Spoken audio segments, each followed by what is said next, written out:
අයිබෝවන් හැමෝටම අද අපි කතා කරන්න යන්නේ හරිම රසවත් මාතෘකාවක් ගැන. හිතන්න තාක්ෂණ ශිල්පියෙක් කොහොමද විදුලිය වගේ ඇසට පේන්නේ නැති දෙයක් එක්ක වැඩ කරන්නේ? ඉතින් ඒ නොපෙනෙන ලෝකයේ දකින්න පාවිච්චි කරන්න මෙවලම් ගැනයි අපි අද බලන්න යන්නේ. ඔව් හිතලා බලන්න ඉලෙක්ට්‍රොනික පරිපථයක මොකක් හරි දෝෂයක් ආවම ඒක හරියට රහස් පරීක්ෂක කතාවක් වගේ නේද? මොකද වැරද්ද පේන්නේ නැහැ. එතකොට ප්‍රශ්නේ තමයි අපිට පේන්නේ නැති ගැටලුවක් අපි කොහොමද විසඳන්නේ? උත්තරේ තියෙන්නේ මෙන්න මේ විශේෂ මෙවලම් වල. ඇත්තටම මේවා හරියට අපේ ඉන්ද්‍රියන් වල දිගුවක් වගේ. ඉලෙක්ට්‍රොනික ලෝකය දකින්න, අහන්න, දැනෙන්න උදව් කරන විශේෂ ඉන්ද්‍රියන්. මේවායින් තමයි අපි අදෘශ්‍යමාන දේ දෘශ්‍යමාන කරගන්නේ. හොමයි. අපි අපේ විමර්ශනයේ පටන් ගමු.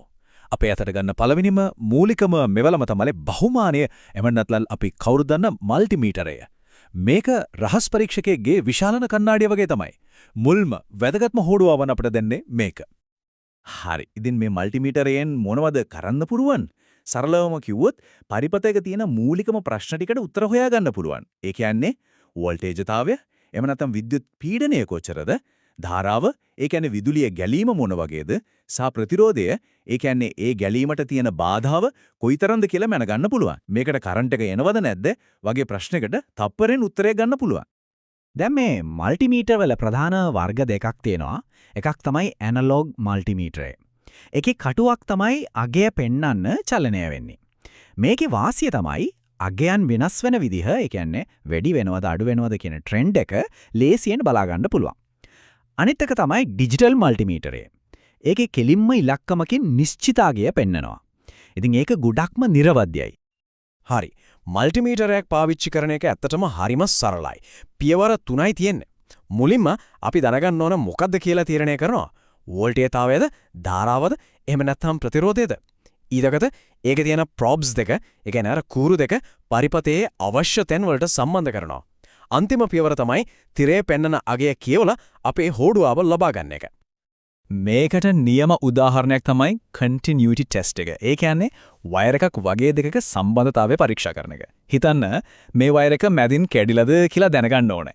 එතකොට අපි කරන්නේ මල්ටිමීටරයේ ප්‍රෝබ්ස් දෙක වයර් එකේ දෙකලවරට තියෙන එක.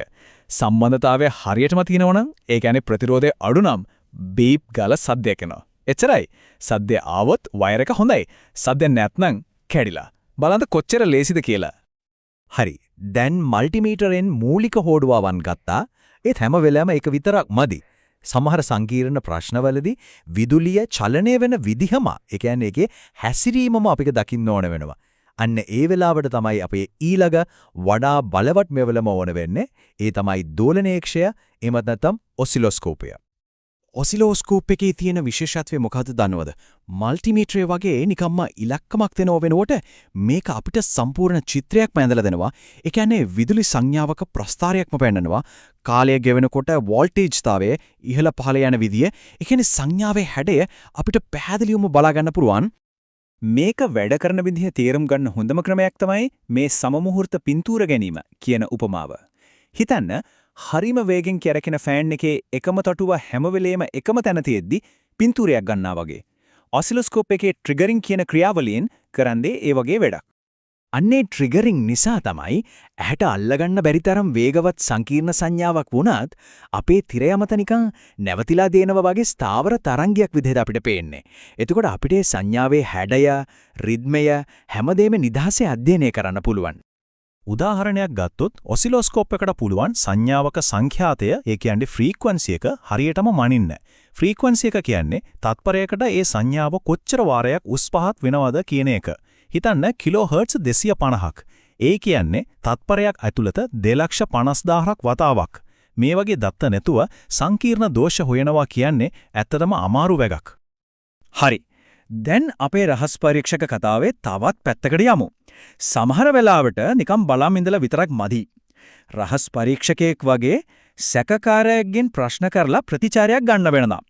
ඒ වගේම තමයි අපිටත් සමහර වෙලාවට පරිපතයට ප්‍රශ්නයක්, ඒ කියන්නේ සංඥාවක් යවලා ඒක දෙන පිළිතර මොකක්ද කියලා බලන්න වෙනවා. අන්න ඒ ප්‍රශ්න අහන වෙලේට තමයි අපි සංඥා ජනකය එහෙමත් නැත්නම් සිග්නල් ජෙනරේටර් එක පාවිච්චි කරන්නේ.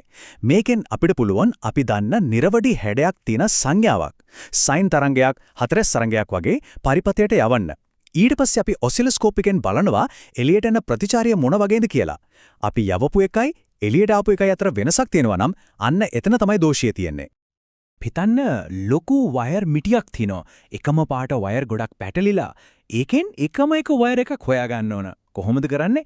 අන්න ඒ වගේ වෙලාවට තමයි කේබල් ට්‍රැකර් එක උදව් වෙන්නේ.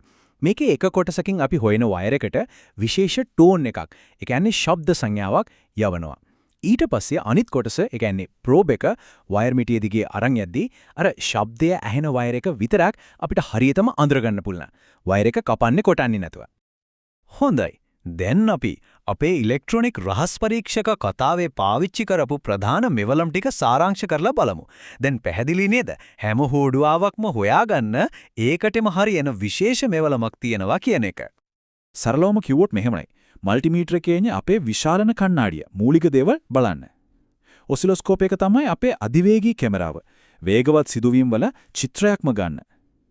සිග්නල් ජෙනරේටර් එක හරියට ප්‍රශ්න කරනවා වගේ. පරිපථයට කතා කරලා ප්‍රතිචාරයක් ගන්න. අන්තිමට කේබල් ට්‍රැකර් එක අපේ ඇඟිලි සලකුණු කට්ටලය වගේ. සෙනගක් අතරින් එකම එක දෙයක් හරියටම හොයාගන්න. ඉතින් මේ ඔක්කොම දැනගන්න එකේ තියෙන වැදගත්කම මොකක්ද?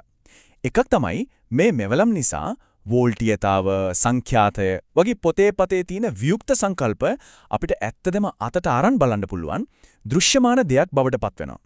අනෙක තමයි අද අපි පාවිච්චි කරන හැම ඉලෙක්ට්‍රොනික පද්ධතියක්ම නිර්මාණය කරන්න, පරීක්ෂා කරන්න, අලුත් වැඩියා කරන්න මේවා අත්‍යවශ්‍යයි. මේවා නැතුව ඒ දේවල් කරන්න බෑ. KTM කියනවා නම් අපේ අතේ තියෙන දුරකථනයේ ඉඳලා මුළු රටටම විදුලිය සපයන දැවන්ත විදුලි බල පද්ධතිය දක්වා අපේ මේ ඉලෙක්ට්‍රොනික ලෝකය තේරුම් ගන්නත් ඒක නඩත්තු කරන්නත් තියෙන ප්‍රධානම යතුර තමයි මේ මෙවලම් කට්ටලය. අවසාන වශයෙන් මේ කතාවෙන් පස්සේ එක ප්‍රශ්නයක් ඉතුරු වෙනවා. මේ මොහොතේ මේ දැන් අපේ වටේ තියෙන අපිට නොපෙනුනාට අපේ මුළු ලෝකෙම හැඩගස්වන ක්‍රියාත්මක කරවන අන්න ඒ අදෘශ්‍යමාන සංඥා මොනව වෙන්නේ නැතිද?